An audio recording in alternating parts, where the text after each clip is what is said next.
Tidak semua kekuatan berasal dari latihan dan pedang. Sebagian lahir dari tempat yang tidak bisa disentuh oleh logika manusia. Di setiap legenda besar, selalu ada satu sosok yang berdiri di antara terang dan gelap. Bukan penjahat, bukan pula orang suci, melainkan manusia yang terlalu kuat untuk hidup sederhana dan terlalu manusiawi untuk menjadi sempurna. Ya, namanya Lancelot. Di Camelot, ia disebut sebagai kesatria terhebat. Pedangnya cepat, gerakannya nyaris tanpa celah. Namun di balik pujian itu, ada kisah yang jarang diceritakan. Kisah tentang asal kekuatan yang tidak wajar, tentang jiwa yang disentuh oleh alam lain, dan tentang satu kesalahan hati yang meruntuhkan segalanya. Lancelot tidak lahir dari keheningan, ia lahir dari kekacauan. Ayahnya adalah King Ben of Benoit, raja dari wilayah yang kini dikenal sebagai Prancis kuno. Seorang raja kesatria, sekutu setia Raja Arthur. Namun Benoit runtuh, perang datang tanpa ampun. Di tengah kehancuran itulah seorang bayi lahir. Malam itu, langit tidak sepenuhnya gelap. Kabut menyelimuti tanah, dan air danau di dekat istana berkilau, seolah menerima sesuatu. Para pendeta istana berbisik, anak ini lahir saat alam terdiam. Tidak lama setelah kelahiran itu, ayahnya gugur, ibunya kehilangan segalanya. Dan di saat dunia manusia gagal melindunginya, alam mengambil alih. Ya, Lady of the Lake muncul. Ia bukan penculik, ia adalah penjaga keseimbangan. Ketika ia membawa Lancelot ke danau itu, bukan pelarian, melainkan pemanggilan. Sejak saat itu, Lancelot menjadi anak dari dua dunia.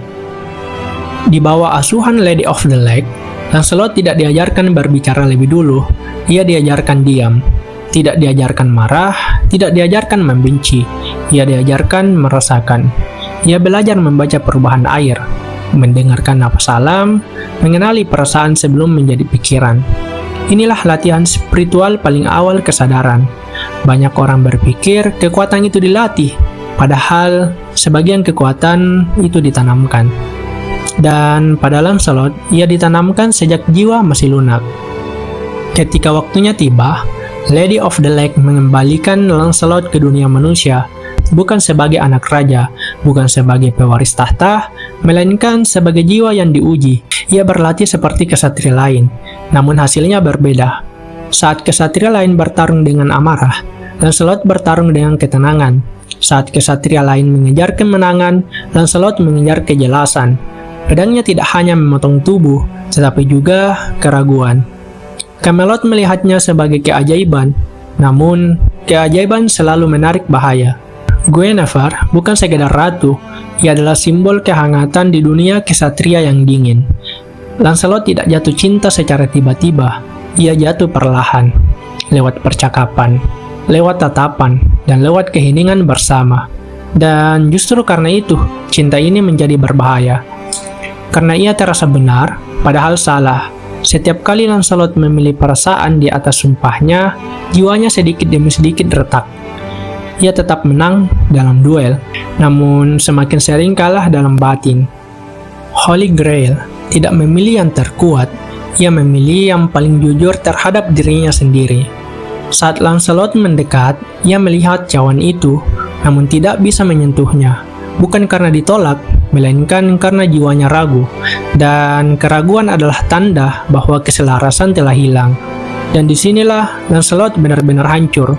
Karena itu, untuk pertama kalinya, ia tidak bisa mengandalkan kekuatan. Camelot runtuh, bukan oleh musuh luar, melainkan oleh konflik batin para kesatrianya. Dan Lancelot yang paling kuat, merasakan rasa bersalah paling dalam. Ia hidup, sementara segalanya mati. Lancelot pergi tanpa membawa pedang, tanpa membawa nama, tanpa tujuan selain memahami dirinya sendiri. Dalam kesunyian, ia belajar bahwa kekuatan adalah amanah, cinta tanpa kesadaran adalah racun, dan ego adalah musuh paling licik.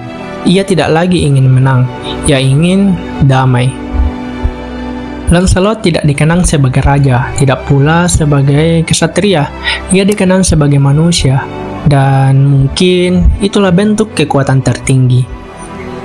Tidak semua perjalanan berakhir dengan kemenangan, sebagian berakhir dengan pemahaman. Sekarang saya bertanya pada kalian, apakah kalian selalu gagal? Atau justru berhasil melewati ujian terdalam manusia? Tuliskan di komentar.